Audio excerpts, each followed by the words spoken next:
tardes a todas las personas que os habéis acercado por la librería, que poco a poco vamos recuperando la presencialidad, y también a los ponentes que hoy van a participar. Con Indignación, Jordi Carmona, que lo hará a través de Zoom, con Natalia Botonaki, que hablará sobre la ira, y con Ramón del Castillo, que hablará sobre la risa, como no podía ser de otra manera. Así que estupendo. Y de coordinador y moderador, pues está Gonzalo Velasco, que con mucho gusto ha organizado este ciclo. Así que cuando quieras, Gonzalo. Pues sí, nada, como está empezando, a las 8:30 tenemos que terminar por respeto a quien trabaja en la librería, pues voy a ser muy breve. Solamente hacer constar, como ya sabéis los asistentes, que esta es la segunda edición, o la segunda sesión de esta nueva edición del ciclo Cartografiando las Pasiones Políticas.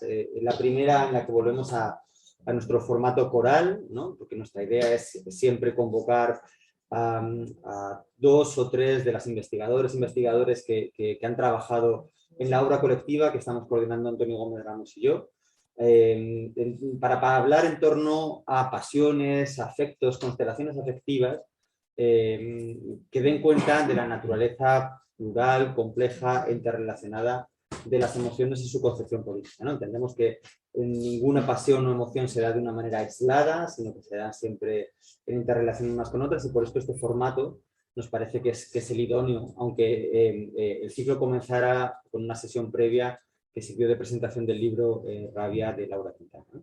Entonces, bueno, hoy vamos a, como ya ha introducido Margarita, hablar de pasiones impugnadoras y de la risa, que también lo puede ser en un cierto sentido, como seguramente comentará Ramón, de la indignación, de la ira y de la risa propiamente dicha, ¿no? Si os parece, van a empezar interviniendo Jordi Carmona, que es profesor del Departamento de Estética de la Universidad de Granada. Jordi se ha ocupado de distintos temas relacionados con el arte y con la concepción política del arte. Ha trabajado mucho autores como Rancière, le podéis leer en el diario El Salto, donde escribe artículos siempre muy sugerentes. Es un pensador muy fresco, muy atrevido, fresco no en el sentido de golfo, sino en el sentido de que él siempre, digamos, intenta pensar desde una autonomía no deudora de autoridades, y eso es algo que ayuda mucho a los demás a pensar con él.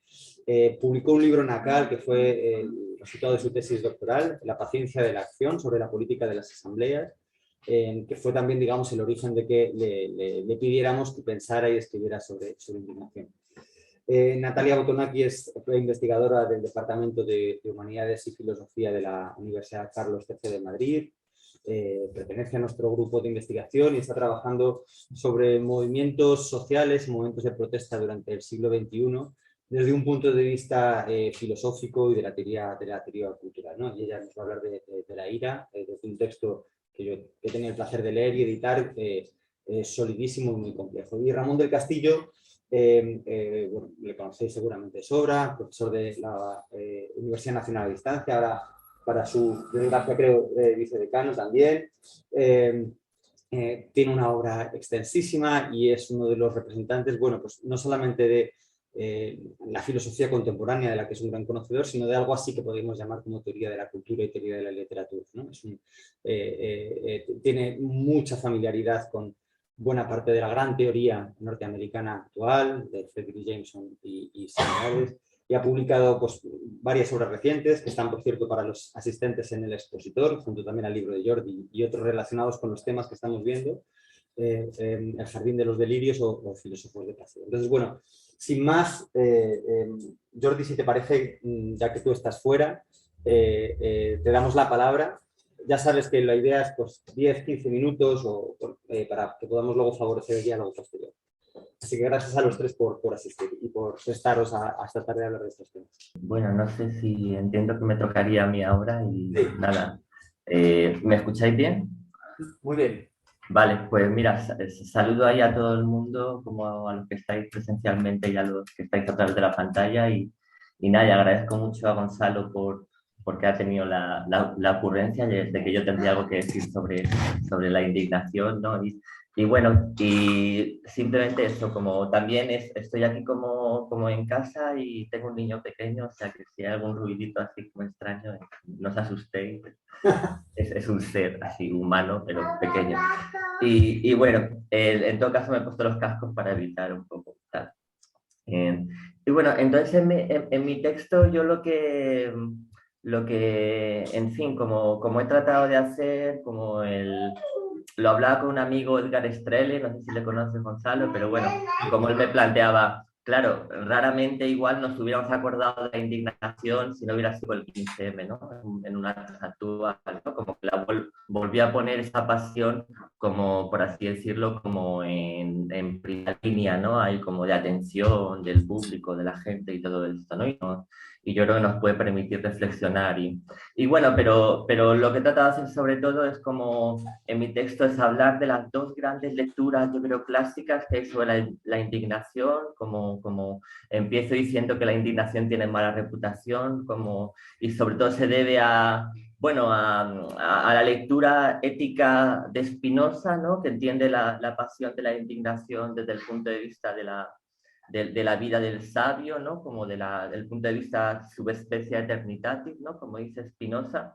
Y bueno, y ahí le parece como una especie de pasión a evitar, ¿no? Aunque pueda tener una especie de aspecto positivo, como de sentimiento que enseguida conecta con una especie de moral, ¿no? Tal, pero para él básicamente es algo como para evitar, ¿no? Como una pasión triste, ¿no? Lo que él llama, y como que la vida realmente ética de evitar, ¿no? Como otras, como la esperanza, ¿no? Por ejemplo, para Spinoza también es una pasión en cierto modo negativa, ¿no? Que procede de la misma fuente que el temor, ¿no? Y bueno, entonces esa sería una parte, y sobre todo lo que más me ha retenido de las visiones más clásicas sobre la indignación es la lectura que hace Engels, Friedrich Engels, en el Antiduri, ¿no?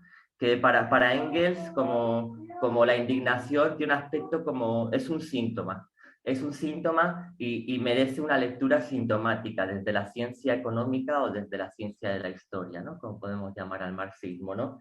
O sea, como que hay una especie como del punto de vista como clínico en Engels, ¿no? Como un síntoma de un malestar social que la ciencia debe interpretar, ¿no? Pero como cualquier síntoma por así decirlo, de un enfermo, ¿no? Hay que escuchar la voz del enfermo y su malestar, pero no hacer demasiado caso a las palabras que dice, ¿no? A sus ideas y demás, ¿no? El médico es el que tiene la teoría para interpretar el síntoma, ¿no? Y vemos muy claramente en el trasfondo de lo que dice Engels sobre la indignación, cierta interpretación marxista de la Revolución Francesa, ¿no? Porque le parece que el sentimiento de la indignación siempre tiene que ver con un sentimiento que tiene una relación con el derecho, ¿no?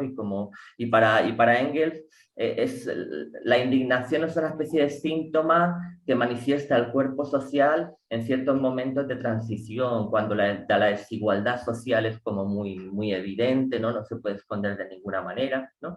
Y entonces surgen de ese sentimiento de indignación de una serie de ideologías, de derechos humanos y tal, que para él son eso, simplemente ideologías, ¿no? Porque en la ciencia económica no hay nada universal o no hay nada como unos derechos humanos universales de ese tipo, ¿no? Son ideologías de cierta clase social, ¿no?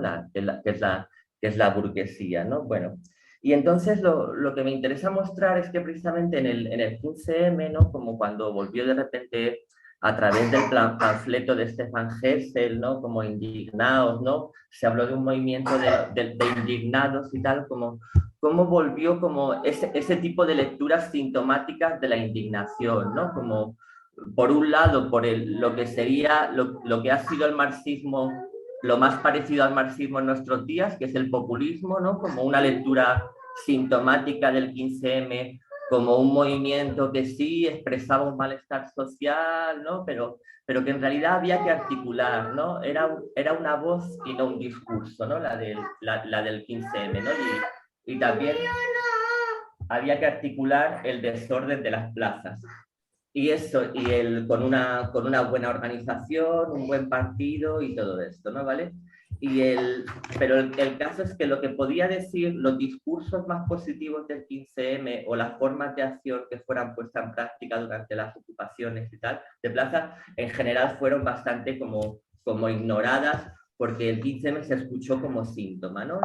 Y bueno, entonces eso, incluso hay una también, y eso no solo en el populismo, ¿no? Yo creo que en general las lecturas que había sobre el 15M en España han sido en general como recogen esta herencia marxista, engelsiana, de interpretar el sentimiento de indignación como un síntoma, ¿no? Como una especie como de enfermedad, ¿no? Y como que alguien tiene que venir a proponer la cura a esa enfermedad, ¿no? Bueno, y crear un espacio de autonomía de lo político, ¿no? En que por fin se piense sin ese tipo de sentimientos y de afectos, ¿no? Porque también hay en el fondo de todo esto una idea de que el conocimiento y el afecto tienen que ir separados, ¿no? Como que quien habla afectado, quien habla movido por un sentimiento de indignación, no sabe muy bien lo que dice, ¿no? O delira o lo que sea, ¿no? Bueno, y entonces, frente a estas interpretaciones, yo he tratado de hacer una lectura un poquito diferente de la indignación, ¿no? Y para eso, sobre todo, me he apoyado en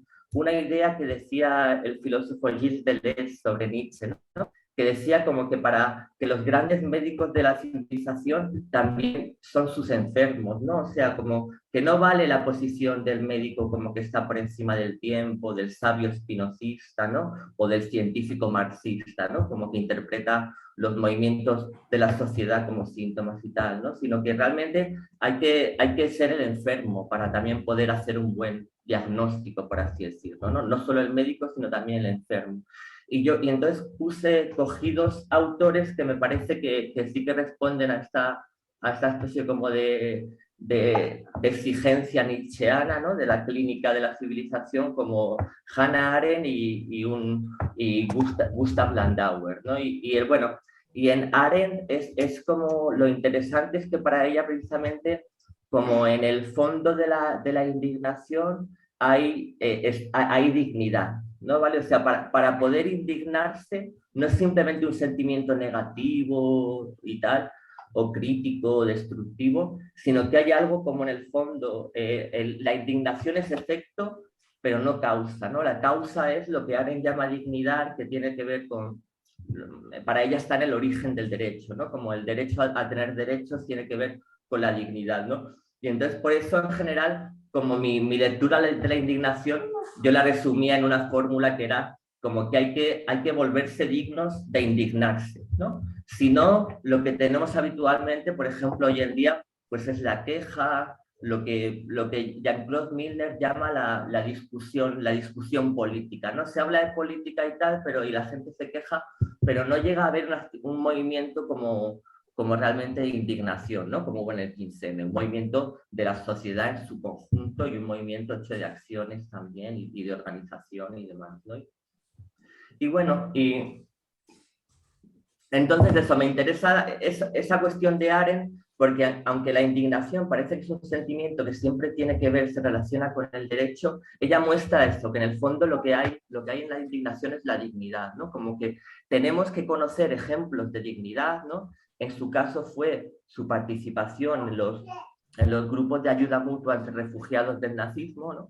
Lo que le hizo pensar así la política, ¿no? Esta especie como de fundamento del derecho en la acción misma, en su caso, por ejemplo, de la resistencia al nazismo y los grupos de ayuda mutua, ¿no? Y bueno, pero luego me planteaba también como si más allá de la relación de la indignación con el derecho, ¿no? Esa dignidad en el fondo de qué está hecha, ¿no? Si la podemos tratar de ver incluso más allá de la revolución, tipo la Revolución Francesa, el tipo de revoluciones que parece que sí que como lo que se plasman sobre todo es en derechos, en exigencias de derechos humanos y tal, ¿no? Bueno, y entonces me pareció que en el fondo lo que piensa Hannah Arendt sobre dignidad se parece mucho, es análogo a lo que Gustav Landauer, que es no sé si lo conocéis, pero bueno, es un teórico ahí como como alemán, como muy interesante, hasta ahora poco conocido, pero bueno, alguien cercano a Walter Benjamin, por ejemplo, en algunos aspectos y tal. Y el caso es que, bueno, él llama a la dignidad o a lo que nos permite indignarnos, ¿no? A esta especie como de ejemplo positivo que nos hace como que nos indignemos con la situación, ¿no? Por así decirlo, que tengamos la capacidad de indignarnos, ¿no? Él lo llama espíritu, ¿no? Como, y ahí cogiendo completamente a contrapié, ¿no? Pues todas las interpretaciones marxistas, más cientificistas y tal, ¿no? Por ejemplo, que él tiene un libro que se llama La Revolución, ¿no? Como que él lo llama una filosofía social propia, ¿no? Como lo contrario de esta pretensión de hacer una gran ciencia, ¿no? Como de interpretación social y tal, ¿no? Algo muy modesto, una filosofía social propia, ¿no? Y bueno, y él lo que muestra es que cuando nos indignamos, ¿no? Entre las personas que se indignan precisamente por la ausencia de espíritu, ¿no? Como ya hay una especie como de espíritu como nuevo, que él llama el espíritu social, ¿no? O algo así, como que está surgiendo, ¿no? Como, o sea, como que no, la indignación es fecunda también, ¿no? O sea, para Landauer la indignación nos da ideas, ¿no? Como produce imaginarios de transformación social, ¿no?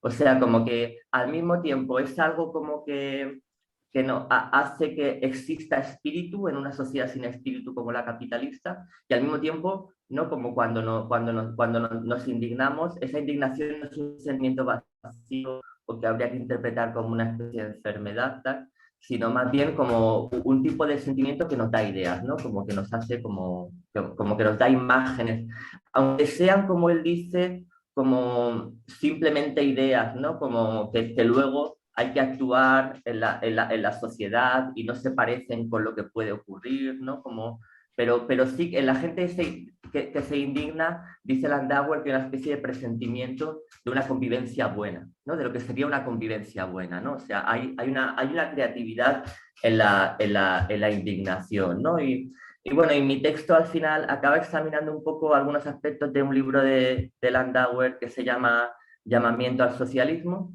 Y bueno, y en él hay un punto en que, para entender un poco lo que quiere decir Landauer con espíritu, ¿no? Porque es una cuestión como que nos resuena a Hegel, ¿no? Como, ¿no?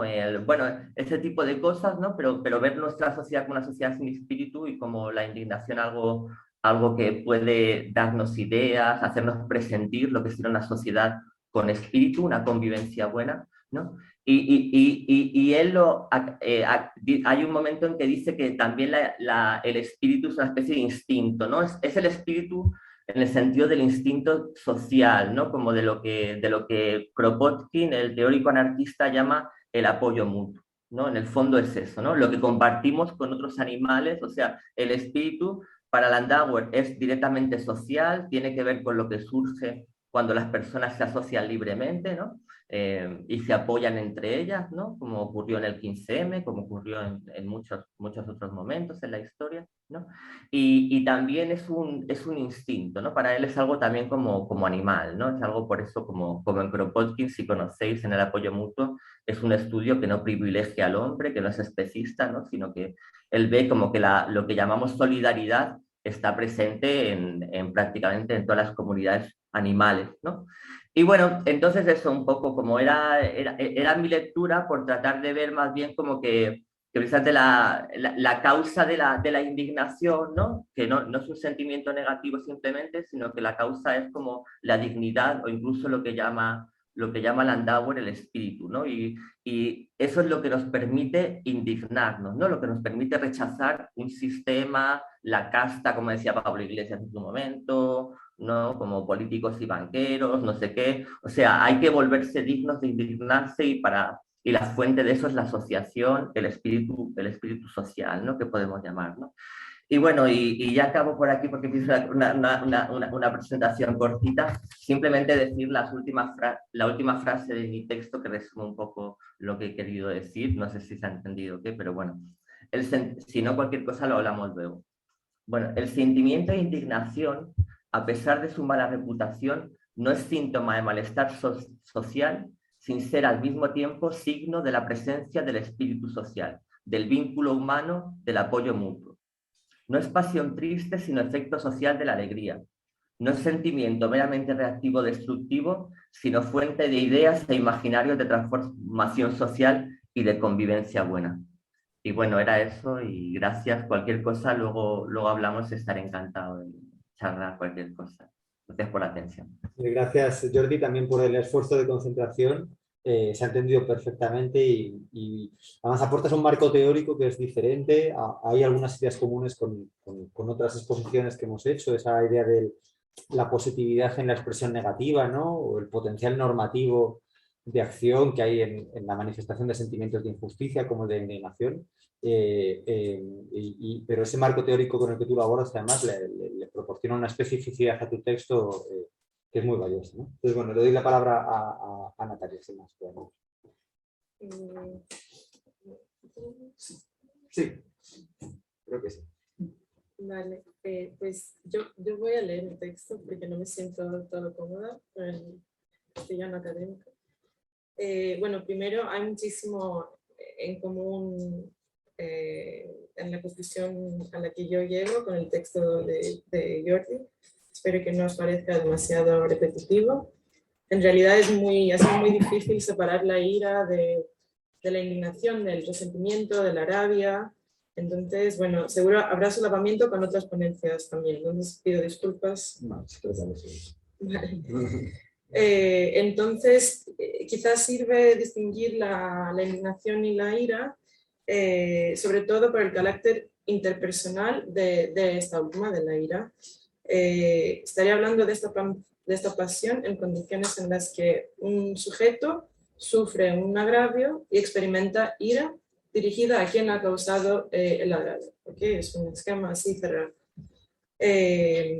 Partiendo de esto, empiezo con el texto, donde he intentado agrupar las lecturas que hice sobre la ira en 3 categorías. La ira como un vicio, la ira como una necesidad política y la ira como una fuerza o una energía. En la primera categoría utilizo como fuente principal a Séneca, quien entiende la ira y todas las pasiones en general, siendo estoico, como directamente opuestas a la razón y advierte de su absoluta eliminación del alma humana. Martha Nussbaum y en La ira y el perdón parece repetir un poco el mismo punto, ¿no? El argumento clave es que la ira corrompe la razón y lleva al sujeto a acciones dañinas hacia la sociedad y hacia sí mismo. En realidad existen muchísimas referencias en la cultura, bueno, tanto la clásica como en la contemporánea, que demuestran que eso ha infiltrado nuestro imaginario común, ¿no? Tenemos a Medea, por ejemplo, y tenemos a Joker como ejemplo más contemporáneo, ¿no? O sea, la ira corrompe. Lo que tanto preocupa es el deseo vengativo y la violencia implícita en él. Según Séneca y según Nussbaum también, la ira se manifiesta como posible amenaza al sistema judicial, sobre todo.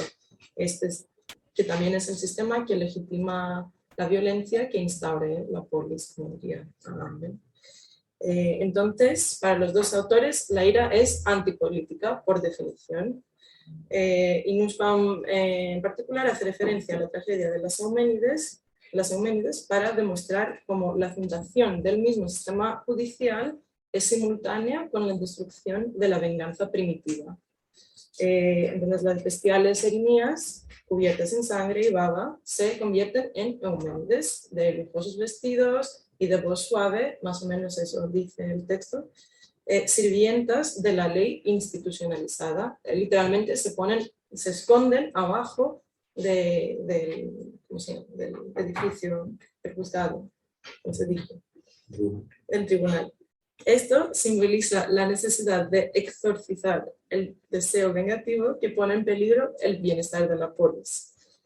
Sin embargo, según el estudioso de los clásicos William Harris, en la Iglesia clásica la palabra timoria se usaba tanto para el castigo institucionalizado como para la venganza. Y en realidad solo en la mitad del siglo V, antes de Cristo, que aparece una distinción lingüística entre los dos. Y las Euménides aparecen en escena en esta misma época. contribuyendo a la disolución de esta ambigüedad, en esta separación en realidad de la venganza y el castigo legitimado.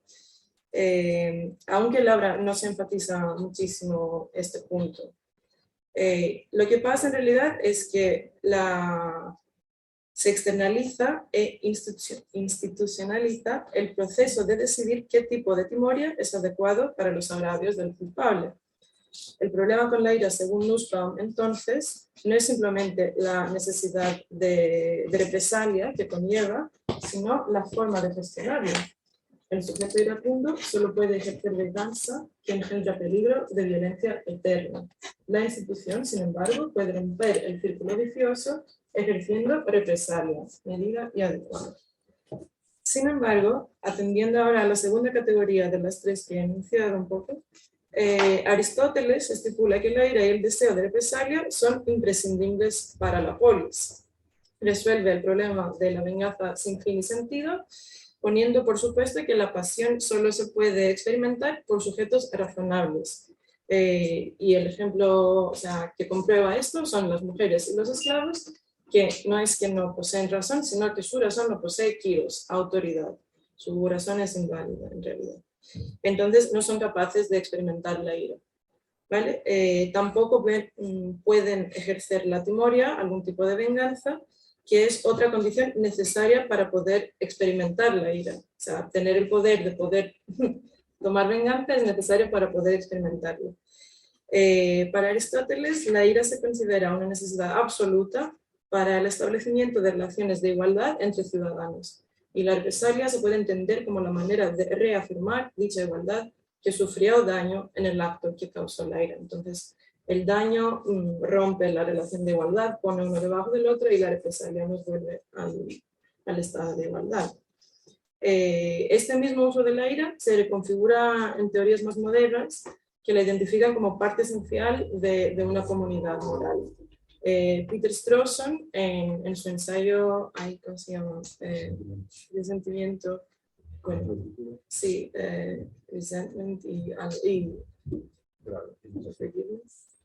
bueno, en fin, en este ensayo, que no recuerdo cómo se llama, dice que la única condición en la que abandonamos la ira es cuando reconocemos que quien la ha causado el agravio no era del todo responsable, o bien porque estaba obedeciendo un orden, o porque es incapaz de descifrar las normas morales de la sociedad en la que vive. Y se denomina, según Strawson, y estoy citando en inglés porque en castellano suena súper mal, como psychologically abnormal or as morally undeveloped. En cuanto a cómo eso afecta al papel que tal persona puede tener en la sociedad, la formulación de Strawson es parecida a la aristotélica, porque reconoce que esta persona no pertenece plenamente en ella. La ira, entonces, que es una pasión que pone de manifiesto el posicionamiento social de los sujetos. Es también generada por un sentimiento de pérdida de estatus y conlleva la necesidad de reasentarlo. Elegir deshacerse de la ira también cabe en este esquema jerárquico, porque se hace mirando desde arriba. Solo uno que es arriba de otro puede decidir deshacerse de su ira. De ahí, de este problema jerárquico, surge el otro problema que Nussbaum reconoce con el perdón, el cual analiza como el opuesto a la ira. Lo que hace es poner de manifiesto que tanto lo que llama perdón transaccional como el perdón incondicional se tratan de maneras o bien de establecer jerarquías o remarcarlas. Por eso no propone el perdón como la solución al problema de la ira, sino el amor y la transición, que es como lo entiendo yo, es entre pasión y acción, caracterizada por su enfoque al futuro y por el desapego al pasado. Entonces, todo eso a mí me sugiere un poco el objetivo cartesiano para agrupar la mayoría de las lecturas canónicas sobre la ira, porque se enfocan en binomios o bien de sujeto-objeto o encima-abajo, o sea, una jerarquía, digno de ira o no, y también están muy enfocados en la linealidad temporal, ¿no? O sea, la ira te ancla al pasado, tienes que mover hacia el futuro para el bienestar de todos, tal. Entonces tenemos unos aires así, o sea, es súper plano el tema, ¿no? Entonces me parece mucho más interesante la idea de la ira como fuerza, como energía. Y tanto, o sea, en dos textos que son súper principales en la literatura, en historia literaria del norte global, pues aparece exactamente esto, ¿no? Un pensador griego, Kostis Papagorgis, tiene un ensayo titulado La ira de Dios, un análisis político de la Biblia, y ahí remarca cómo la ira de Dios frente a Adán y Eva es lo que crea las condiciones para la vida humana, tal y como las conocemos. La mortalidad, nuestra característica más básica, es el castigo por provocar la ira divina, y la ley hebrea es la institucionalización de dicha ira. Pero la ira divina es a su vez lo que saca al humano de su estado vegetativo, según Peter Sloterdijk y según el análisis que hace de otro texto súper seminal, la Ilíada. En el texto de Sloterdijk, Ira y Tiempo, empezamos con Aquiles y la figura del héroe en general como recipiente literal de la ira divina. Entonces, aunque la ira no le pertenece, él como literal su recipiente se puede convertir, estoy citando, en pura fuerza motora y acercarse a esta utopía de vida basada en motivación. Pero Sloterdijk también reconoce que esta potencia no puede caber en la polis. Entonces, pero como siendo energía no se puede destruir, la ira, toda esta ira divina, lo que hace es que un parte de ella se va a las instituciones y otra parte se convierte en lo que él denomina como el thymos burgués. Y él explica este término como algo como la masculinidad arquetípica, también el deseo de reconocimiento, el deseo para respeto hacia uno mismo, tal. A mí me parece que como el resto del libro en realidad habla de esto, que esquiva el problema de la ira y cambia un poco el tema.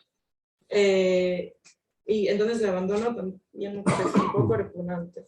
La autora que más creo que nos sirve para plantear un poco la ira como energía de forma más creativa es Agnès Callard, cuyo ensayo titulado Sobre la ira intenta un poco romper con la tradición que hasta ahora hemos visto. Lo que hace primero es poner en evidencia que todos los tratados de la ira lo que intentan hacer en realidad es rescatar lo bueno y olvidarse de lo malo cambiando los nombres. O sea, pues rescatamos lo bueno de la ira llamándola, yo qué sé, transition anger, como hace Nussbaum, y lo malo pues simplemente se esconde, yo qué sé.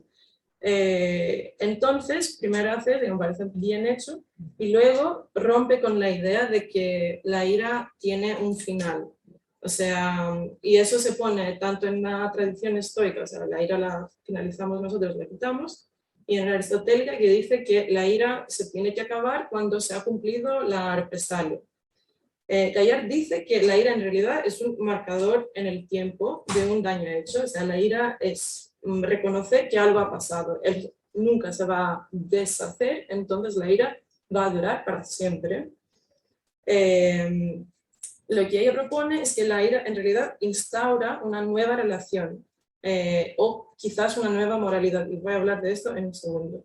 Pero antes de ello hay que reconocer que gran parte del argumento igual os parece familiar porque parece mucho al Nietzscheano y sobre el resentimiento y la moralidad del esclavo, etc. Y Callard lo reconoce. Y también admite ella que la ira es una pasión corruptiva y que la moralidad instaurada por ella es una moralidad corrupta.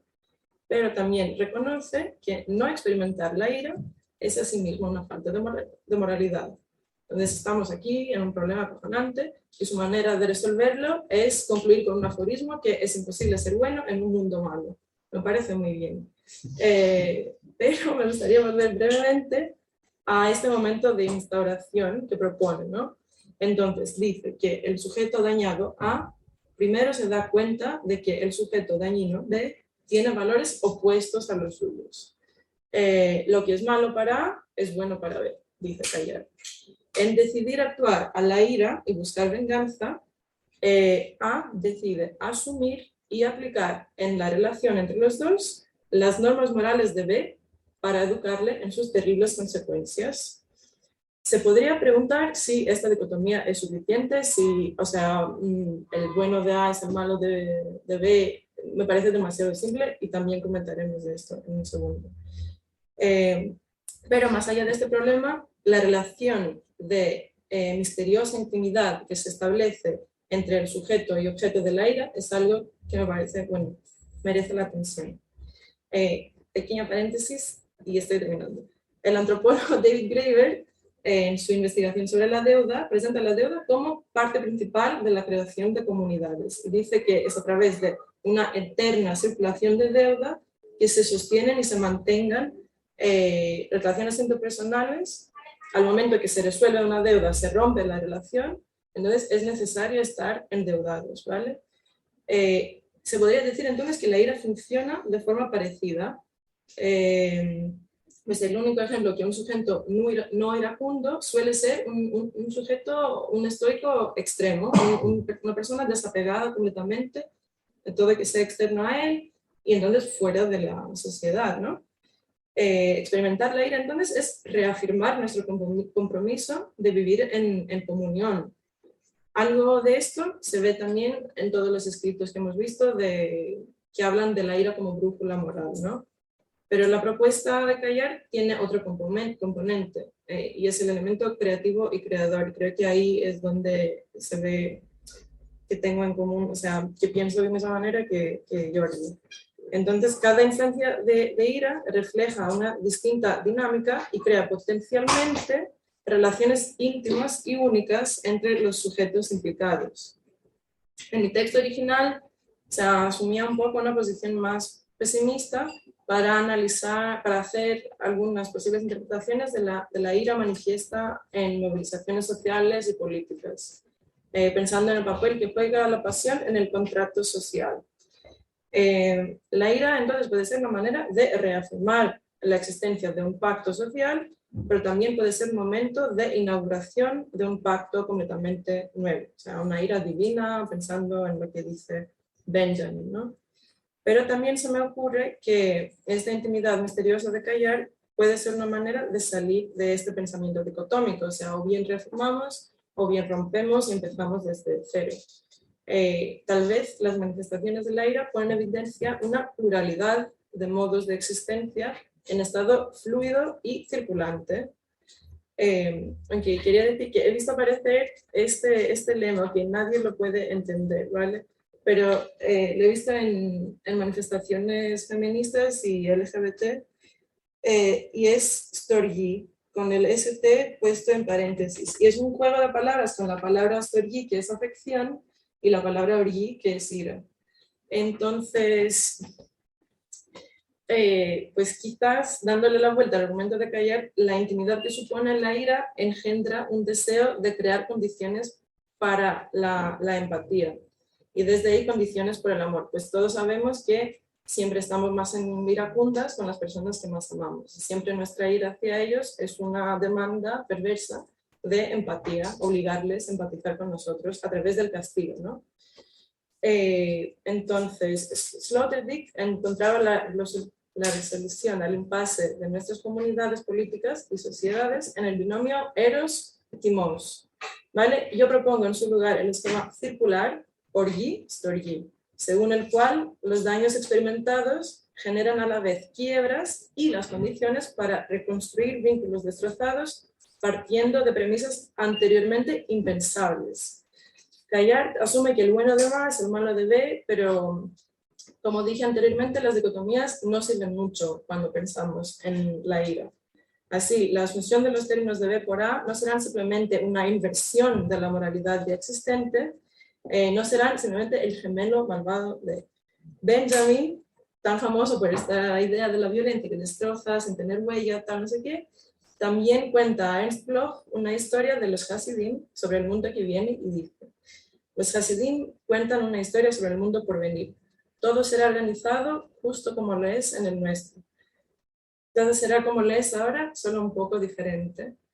Entonces, la intimidad misteriosa que ofrece la ira puede ser una herramienta para reconfigurar los términos morales de nuestras sociedades y comunidades políticas sufrientes e instaurar este nuevo mundo poco cambiado, de modo que no sea de golpe y del todo, sino de formas múltiples, parciales y acumulables. Muchísimas gracias, porque esta lectura circular, ¿no? Estética de la ira, en lugar de la lectura más tradicional, como un ciclo, como una campana de Gauss, ¿no? O igual que el entusiasmo, que es una pasión caliente, el ciclo corto destinada a desaparecer, es muy sugerente. Y además, es verdad que Antonio y yo hemos comentado que hay un rasgo común en muchos de los trabajos de Atlas, y es precisamente el intento de vivir de esa discusión política de la que hablaba Jordi, o de esos ese timos pequeño burgués que critica Sloterdijk, ¿no? Y coincidís ahí. Pero has conseguido rotular muy bien la particularidad de la ira frente al resentimiento, frente a la rabia de la que hablaba Laura Quintana el otro día. Así que, bueno, muy sugerente, estoy seguro que dará lugar a muchas reflexiones. Bueno, pues terminamos con Ramón, que, digamos, se sale un poquito del esquema con la risa. Si termináis conmigo, vais a terminar conmigo. Pero encontramos que precisamente en la medida en que además la risa estructura, la risa, la burla, el humor, la sátira, en buena medida es un vehículo también de muchos de estos afectos impugnatorios, nos parece que hay muchas relaciones y muchos vínculos también que trazar, y así lo entendimos trabajando y leyendo su texto. Adelante, Ramón. Voy a poner esto aquí, porque luego si no, nos regaña Margarita. Pues nada, son las 8:05, así que seguro que queréis ir a casa a ver la tele, a ver qué ha pasado. Así que... Están aguantando para no presidir. Están teniendo ir a... Bueno, que no hay un lío, ¿no? No hay una manifestación. Bueno, pues nada, yo voy a intentar ser breve porque yo no he tenido la capacidad de orden que tienen estas jóvenes fuerzas intelectuales, y entonces esto fue un embolado enorme. Pero hay que agradecerlo, ¿no? Y entonces pues le quiero dar las gracias a Gonzalo y a Antonio, que está al otro lado de la pantalla, por acordarse. Pero claro, es un embolado. Esto de la risa, claro, tú dirás lo de la ira, la indignación.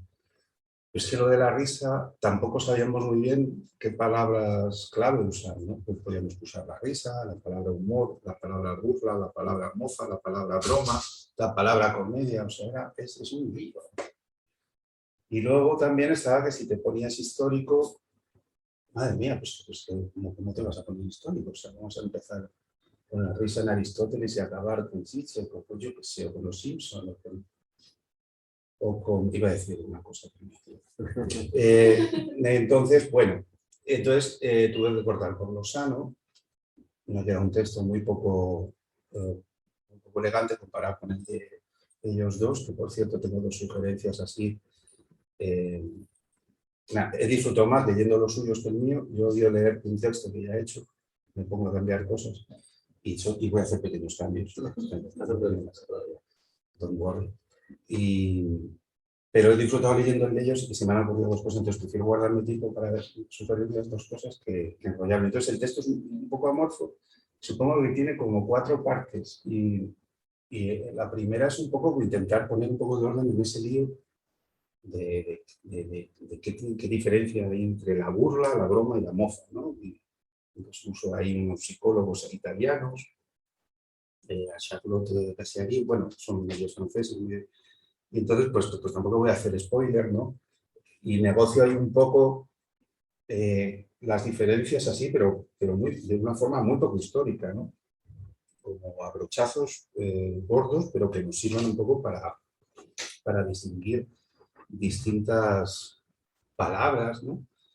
que tienen que ver con el asunto, ¿no? Pero ¿cuál es el contexto? Claro, el corte histórico es que decidí elegir a autoras contemporáneas e intentar, si salía lo antiguo, ver cómo estos autores, estas autoras, porque son todas autoras, intentaban traer estos temas antiguos a lo de ahora, ¿no? Que ya ha salido la tragedia griega, Marta Nussbaum, por cierto, eso es lo que te quiero contar, una cosa sobre Marta Nussbaum. Entonces lo que hice fue despacharme a los clásicos, digamos, viendo qué hacen con los clásicos la gente de ahora, ¿no? Y antes de llegar a eso, utilicé un material de Feiring, que es un psicólogo, digamos, de las emociones, que publicó un libro que se llama Satire of the Public Emotions, porque lo que decidí es todavía dar un corte más fuerte ante a la idea, y era saber qué pintan estas emociones y estas prácticas en el contexto de la crisis de la opinión pública. Ahí qué cosa más, como he dicho, ¿no? O sea, como parece ser que había una idea de la opinión pública X y que esto de reírnos, mofarnos, burlarnos, jodernos, humillarnos, estupirnos, tal, es una cosa que se asocia con el estado de lo que hoy día se llama opinión pública, si es que existe tal cosa. Entonces, Feiran tiene la virtud de describir, de asociar un conjunto de emociones con ese contexto, que por supuesto es el contexto en el que no escribió Habermas aquello de la opinión pública, en el que no escribieron los teóricos y las teóricas de la democracia deliberativa. Y ese cambio se llama redes sociales y se llama espacio virtual. Entonces, Feiran ya tiene en cuenta eso. ¿Qué diablos hacemos con las teorías del humor, con las teorías de la risa, con las teorías de la comedia en ese contexto? Es delirante. O sea, es delirante. Estamos usando categorías de posguerra para entender o intentar entender una cosa que es el meme. Habermas, ¿cómo llega lo del meme? O sea, yo creo que ya no le da tiempo de tener allí doctorandas metidas en el meme, porque si yo fuera de allí de Frankfurt me metería en el meme, ¿no? Meme y la acción comunicativa. O Twitter, ¿no? Y todo eso, o sea, es el reto de cualquier estudio que hagas sobre el papel de la risa, del humor, de la sátira, de la burla. Y entonces, ¿qué pasa? Pues que Feiran asocia las siguientes emociones, las 3 emociones básicas, con estos fenómenos que él intenta describir en el contexto de la vieja estructura de la opinión pública, que son la rabia, el enojo y la indignación, y ya salen por aquí los compañeros, anger, ¿no? Como un impulso agresivo de atacar algo, y ahí estaría la risa, en esos contextos donde hay rabia, enojo e indignación, pero sería un impulso de ataque, un ataque agresivo. Luego estaría el desgaste, ¿no? Como dicen, la repulsa, el asco, la reacción de asco, casi, de rechazo. O sea, tenemos una cosa más agresiva, más ¿no? impulsiva y otra más reactiva. Y en esos contextos la risa, la mofa, la burla, tal, podría estar presente. Y por último, el contempt, o sea, el desprecio. Que implicaría un sentido de preeminencia o de autoridad o de superioridad en quien desprecia, el despreciante hacia el despreciado. Y vuelvo a no hacer spoilers, o sea, a ver qué os parece. Lo dejo ahí y sigo a este psicólogo social para intentar explicar qué pasa ahí, ¿no? Claro, ¿cuál es un poco el resumen de esta parte del dichoso texto? Pues que incluso en el contexto de la teoría de la vieja opinión pública, la sátira y tal podía tener un valor catártico, ¿no? De catarsis, como una válvula. Entonces, pues evitaba roces mayores, era un desahogo, una especie de válvula de escape, y entonces era mejor pues intentar suavizar. Pero claro, eso es justamente lo que ahora no pasa. Todo lo que pasa. Aparentemente los mecanismos comunicativos no aflojan la ola, sino que se meten unas presiones. Entonces mecanismos que antes parecían válvulas, ahora son inyectores de la olla. Y la olla, desde luego, nos explota en la cara, ¿no? Luego también hay muchos estudios de Feiran sobre, en realidad, si la sátira tuvo alguna vez alguna función política. Pues en realidad no cambió casi nada, pero sí cambiaba algunas cosas, ¿no? No cambiaba tanto las situaciones, pero sí cambiaban los focos de atención. En fin, no me enrollo. La segunda parte ya es distinta. La segunda parte decidí centrarla en 2 autoras porque me sorprendió muchísimo sus posturas, ¿no? Lo diferentes que son. Una es la de Martha Nussbaum en su libro Emociones políticas, el valor del amor, ¿verdad? Es amor, ¿no? Para la justicia, ¿no? Love, no me acuerdo, pero es Love and Justice, ¿no? Y la otra es un libro de Judith Butler que ha pasado bastante desapercibido, que incluye una lección que dio en Chile y tal. Y entonces, ¿por qué poner a Nussbaum y a Butler? Bueno, porque Nussbaum intenta recuperar de una forma muy curiosa la utilidad de la sátira y la burla, comedia, sobre todo la comedia, pues no es lo mismo un género teatral, digamos, que una cosa que podemos hacer todos, ¿no? No es lo mismo representar teatralmente, teatralizar una mofa que mofarse, ¿eh? Porque hay impacto, vas al teatro, hay impacto, de hecho lo dice Joaquín Reyes dice, a ver, yo en Twitter no digo ciertas cosas, pero si vais al teatro y pagáis por verme, sí puedo decir cosas en el marco que constituye el contrato casi de compraventa de la entrada, etc. Entonces a mí me sorprendió enormemente el intento que hizo Nussbaum hace unos años de intentar reconsiderar en ese libro el valor de la tragedia griega, los equivalentes modernos, perdón, de la tragedia griega y de la comedia griega en el mundo contemporáneo. Entonces ella, como tiene la idea de que esas cosas servían para la polis, pues dice, bueno, tenemos cosas equivalentes a la tragedia y a la comedia, pero como agentes políticos en el sentido de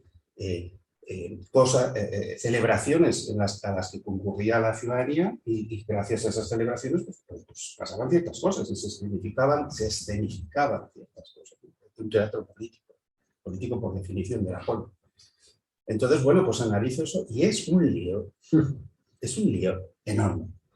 Sobre todo con estos libros, cualquier investigación que haces sobre esto, ya sé que todas envejecen rápido, pero esto de la risa, la burla y tal, o sea, descansas 2 meses y ha pasado algo. Un meme, una movida, un chiste de no sé quién, un atentado en París, una caricatura que provoca un atentado. O sea, entonces el libro de Nussbaum, ¿qué pasa? Pues que lo escribió hace unos años y dices, ¿qué dirá ahora? ¿Qué es esto? Yo utilizo el famoso chiste de Australia sobre una tenista que generó un pollo enorme, ¿no?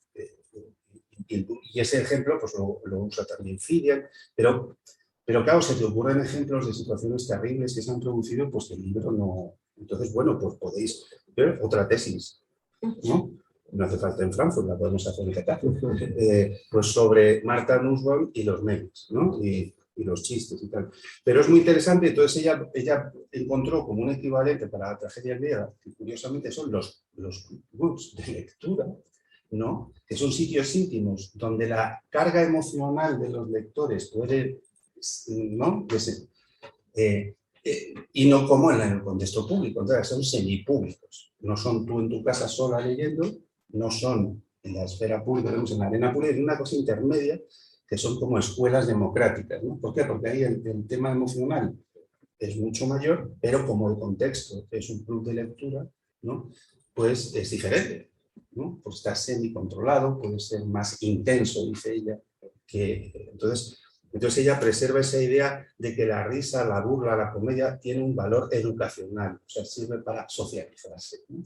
Es la idea positiva de la risa, que no solo sirve para joderse, para insultarse, para humillarse, para derribar a... No, que hay un efecto todavía socializador en la risa, pero en contextos controlados.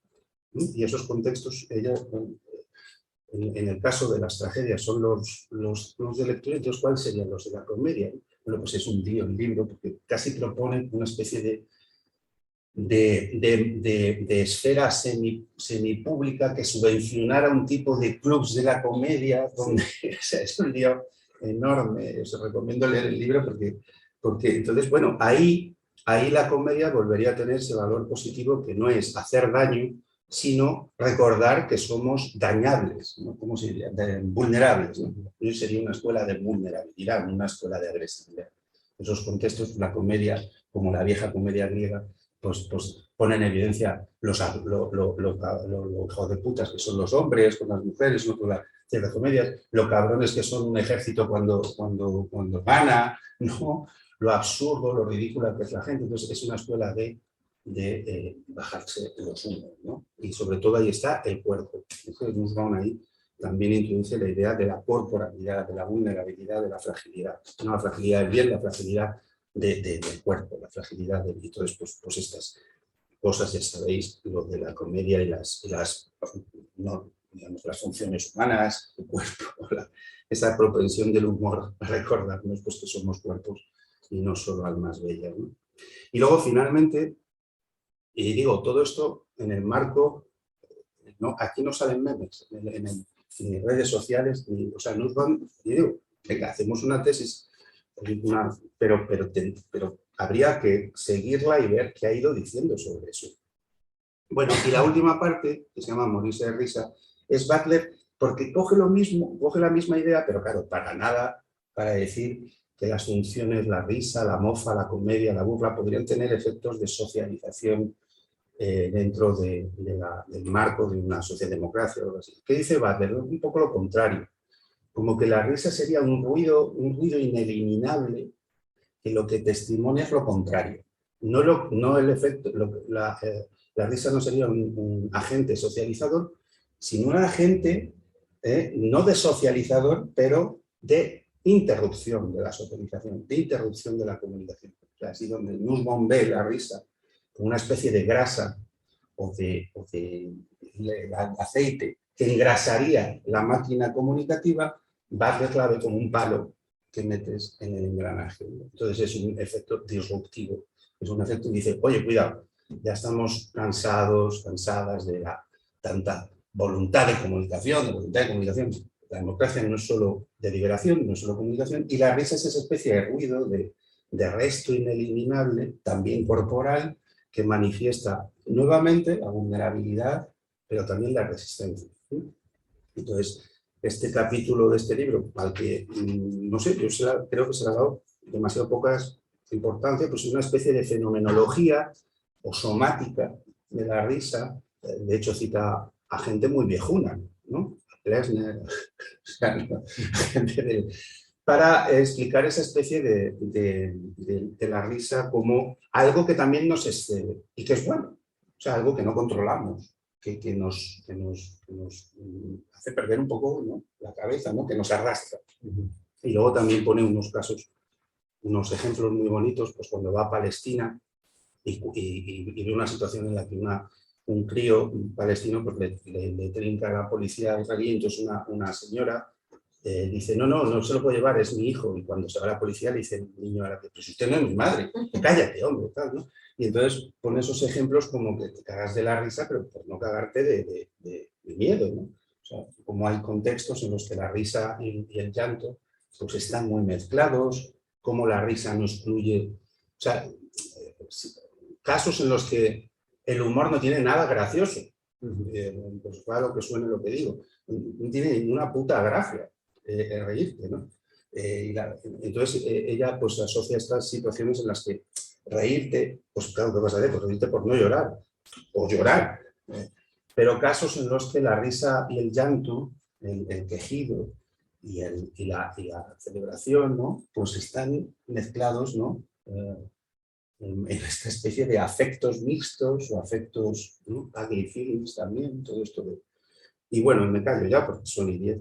Y hay más cosas, compraros el Atlas, y es un caos, o sea, lo tengo que corregir porque no tiene, ya digo, el equilibrio que tienen las presentaciones de ellos, y yo creo que es que pues nos está llegando menos oxígeno a la cabeza desde hace tiempo, y me alegro de ver esta orden, ¿no?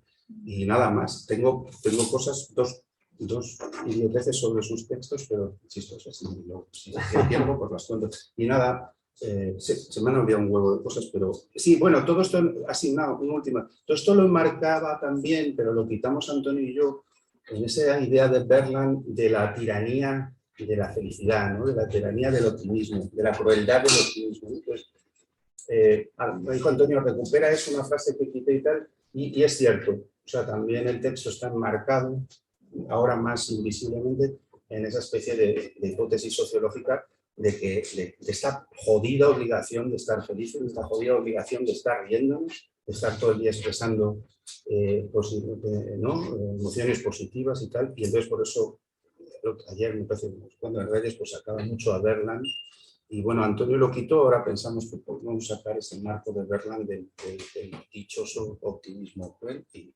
ya está esto, con esto y un bizcocho hasta mañana. Bueno,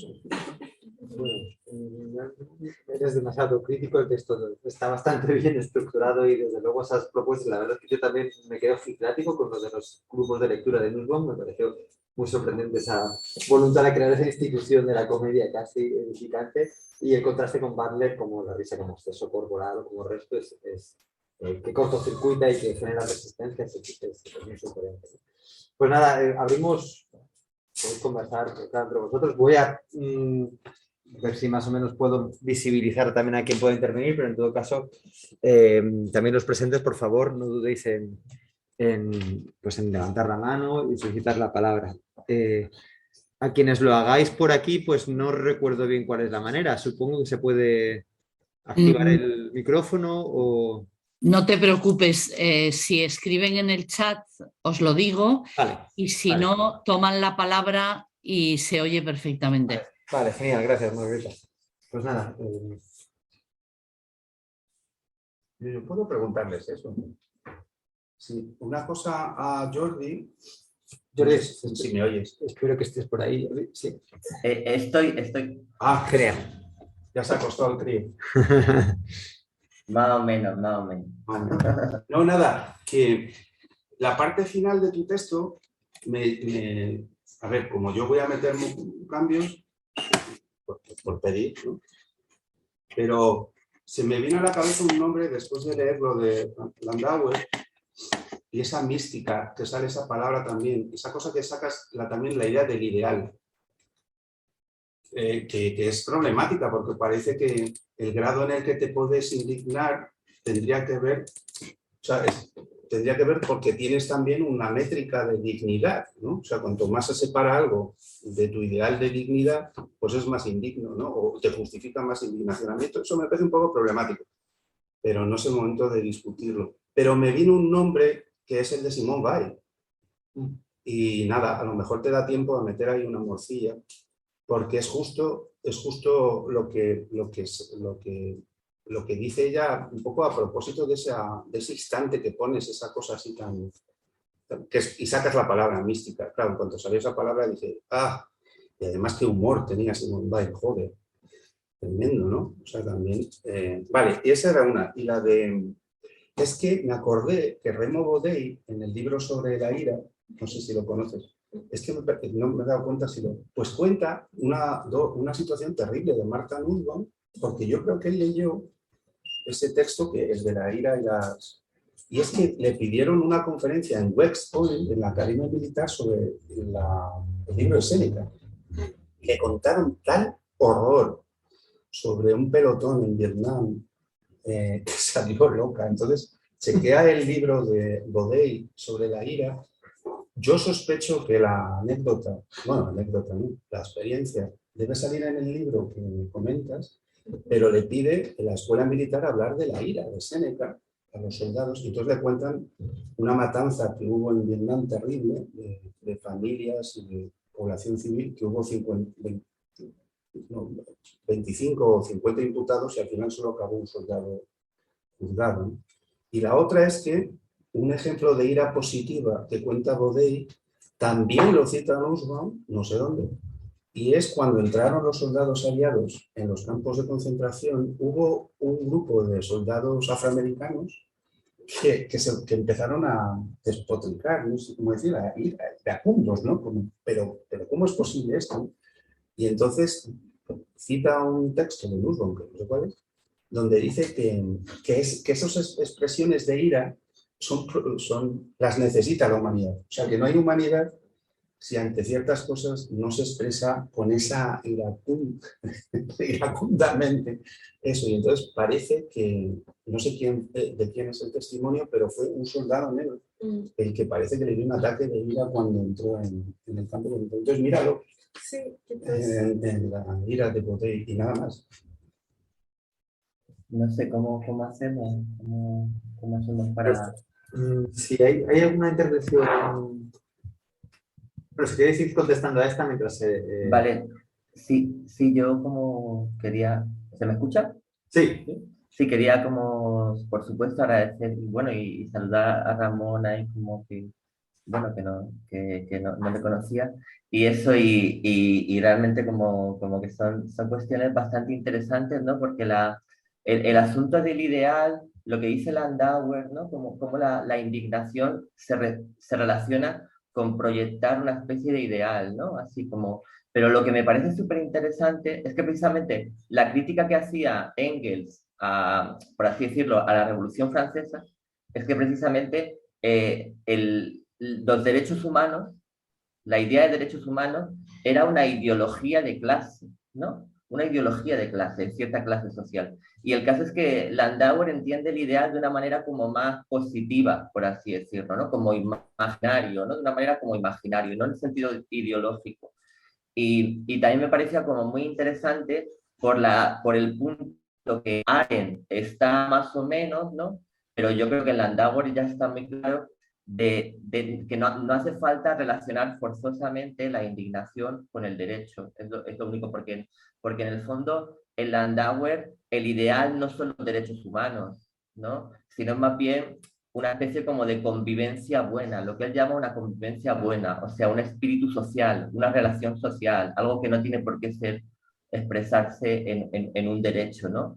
Y de ahí la relación con la mística, ¿no? Que pongo también el ejemplo de Durruti, ¿no? Como en relación con el anarquismo también, porque ¿no? Para el anarquismo muchas veces tampoco hay un ideal, no hay una utopía, ¿no? Y bueno, y Landauer, lo que dices de Simone Weil, como es también como habría que analizarlo bien, yo tampoco sé contestarte hasta qué punto la indignación juega un papel en su pensamiento o no, ¿no? Porque el Landauer sí que me parece muy claro, ¿no? Pero tal vez el Simone Weil sí, o sea, simplemente no lo he estudiado, igual tú puedes contestarme por esa parte.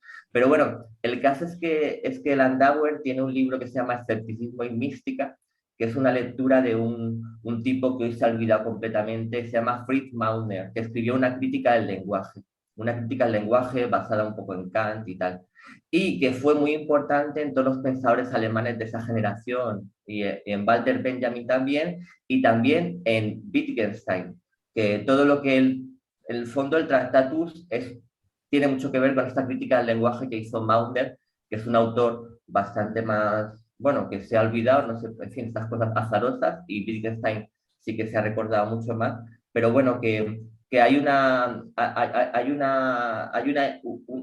mística, una idea de la mística ahí que tiene que ver con una crítica del lenguaje, de la idea, y a mí me interesaba en ese aspecto, ¿no? Como que la indignación podía proyectar, por así decirlo, como una especie de espíritu, por llamarlo de alguna manera, pero que luego yo más concretamente he llamado apoyo mutuo, simplemente como el espíritu de solidaridad social, y que eso proyecta otro tipo de sociedad, ¿no? Como en que ese espíritu social está más activo, ¿no? Y no completamente cercenado, como en nuestras sociedades no liberales, en que prácticamente la sociedad, el sistema social hace lo imposible para evitar cualquier forma de apoyo mutuo y tal, ¿no? Y bueno, y ahí un poco que yo creo que hay no sé si Simone Weil, había que estudiarlo, pero hay una fuente mística ahí autónoma en en fin, como cierta intelectualidad alemana cercana al anarquismo en fin, o revolucionarios más heterodoxos como Benjamin, como Landauer y tal. Pero muchas gracias.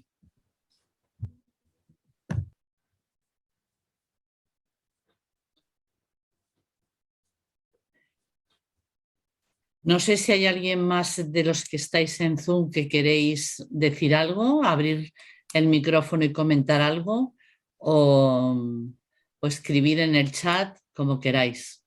Si no, si hay alguien en Metalibrería que quiere intervenir.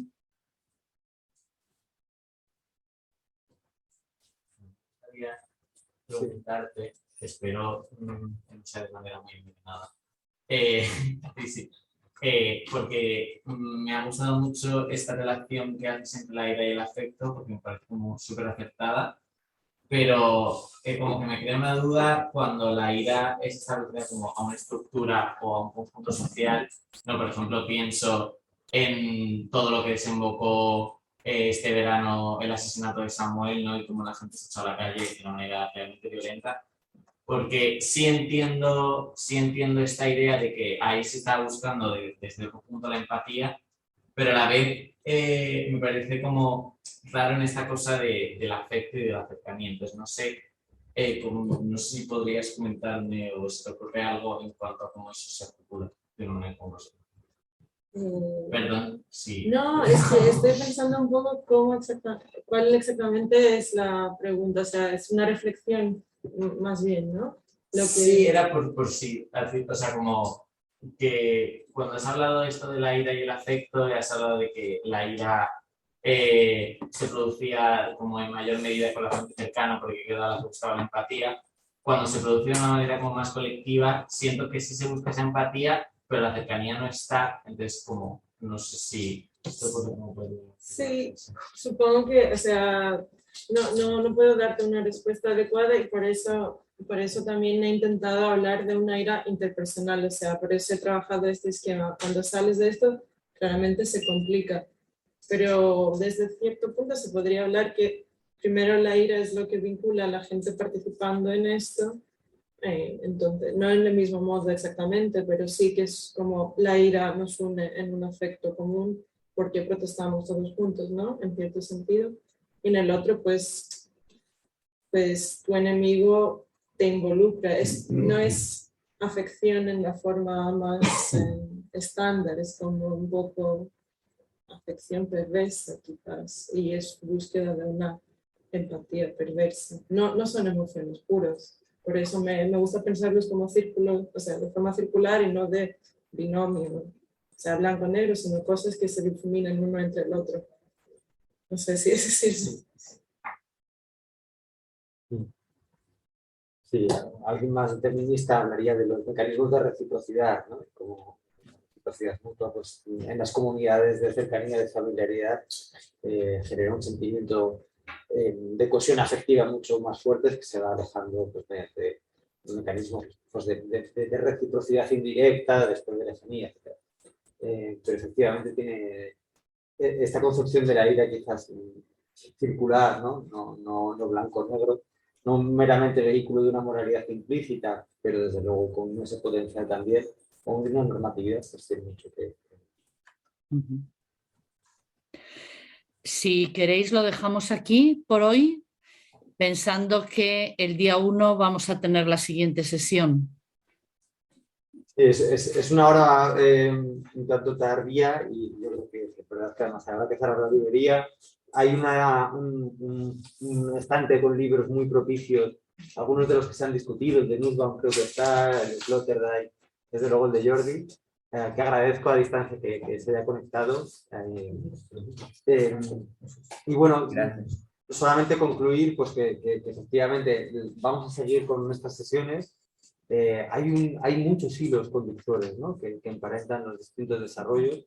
Esta idea, como decía, bueno, el potencial de la negatividad que encontramos en la ponencia de Laura Quintana y que ha surgido desde las ponencias también del año pasado, está ahí y de algún modo también hace que nuestro libro sea, y muchas de las contribuciones sean un síntoma de nuestro tiempo, ¿no? Si tenemos esa necesidad de pensar las pasiones excesivas en la medida en que pueden llegar a ser constructivas, es que hay algo que estamos necesitando, ¿no? Entonces, bueno, pues seguiremos indagando en esa línea, no nos hacéis más que darnos elementos para escribir una introducción y yo disfruto además muchísimo porque a veces leo vuestros textos con la mentalidad del que tiene que unificarlos ortotipográficamente y cortar bibliografía, y en cambio así entender el pensamiento en acto, la verdad es que es un lujo y aprendo mucho. Así que bueno, muchísimas gracias. El 1 de marzo entonces nos ocuparemos de amistad, amor y fraternidad, ¿no? Con tres